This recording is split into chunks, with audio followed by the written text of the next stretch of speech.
အားလုံးပဲမင်္ဂလာပါဒီတစ်ခေါက်မှာတော့ market တီးကအသားတူလေးကိုကော်မုံလေးနဲ့နှမ်းလေးတွေနဲ့ကော်မုံကပ်ပြီးတော့ကြော်မှာပဲဖြစ်ပါတယ်ကြည့်ပေးပါဦးနော်ဒါလေးကတော့ကော်မုံ3သွင်းထည့်ထားတယ်ကြက်ဥလေးတစ်လုံးဖောက်ထည့်မယ်ကြက်ဥများများကြရင်တော့နှလုံးထည့်လို့ရတယ်ပေါ့နော်ကြက်ဥလေးထည့်ပြီးတော့ market တီးရေလေး3သွင်းရေများမှာဆိုလို့ရေလေး3သွင်းထည့်ပါတယ်ရေ3သွင်းထည့်ပြီးတော့မှမှွေလိုက်ပါတယ်ခောက်ထားတယ်ပေါ့နော်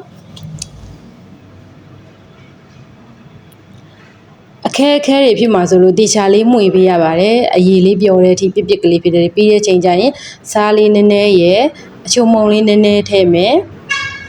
ပြီးတဲ့ခါကျတော့အသားမုံလေးထည့်မယ်ပေါ့နော်အသားမုံမရှိလို့ရှိရင်လည်းမထည့်လို့ရပါတယ်မာကီတီကတော့အသားမုံလေးရထည့်နေကြဆိုတော့အသားမုံလေးမှွေအောင်လို့ထည့်လိုက်ပါတယ်ပြီးတော့နှမ်းလေးကလည်းစင်သင်းဝယ်ထားပြီးသားရှိလို့နှမ်းလေးထည့်တော့လှတာပေါ့နော်မှွေးလဲမှွေးတယ်လှလဲလှအဲကြောင့်နှမ်းလေးကိုတစ်စုံထည့်လိုက်ပါတယ်ပြီးကြတော့ပြစ်ကလေးနေအောင်မှွေလိုက်ပါတယ်မှွေပြီးတဲ့ခါကျတော့သားဓုတွေကိုရေစစ်ပါတယ်သားဓုကြီးတာလေးသုံးတယ်ပေါ့နော်ကြီးလေးစားခြင်းလို့မို့လို့သားဓုရေစစ်ပြီးတဲ့ခါကျတော့သူ့ကိုကကြီးလေးနဲ့တစ်ချမ်းစီညှက်တာအလုံးလိုက်ကြီးကြတော့အလုံးခိဖြစ်မှာဆိုလို့လေတစ်ချမ်းစီညှက်ပြီးတော့မှမုန်းနစ်ကလေးနဲ့နေမယ်ပေါ့နော်ဒါကတော့တဲဦးလေးကိုပဲစီစစ်ကလေးနဲ့ကြော်မှာပဲဖြစ်ပါတယ်ပို့ပြီးတော့မှွေးတာပေါ့နော်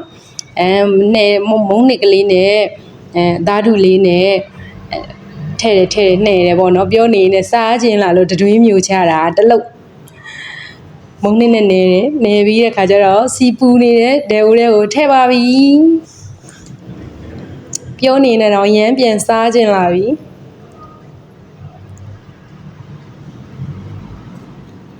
သူကတခြားဒီတိုင်းပုံမှန်အသားတို့ကြော်လို့ရှင်ကျွတ်အောင်ကြော်ရတယ်ကွာဒီဟာလေးကကြတော့ကော်မုံလေးနဲ့ကတ်ထားတာဆိုတော့ကြက်လွယ်တယ်ပြောရမယ်ဒီလား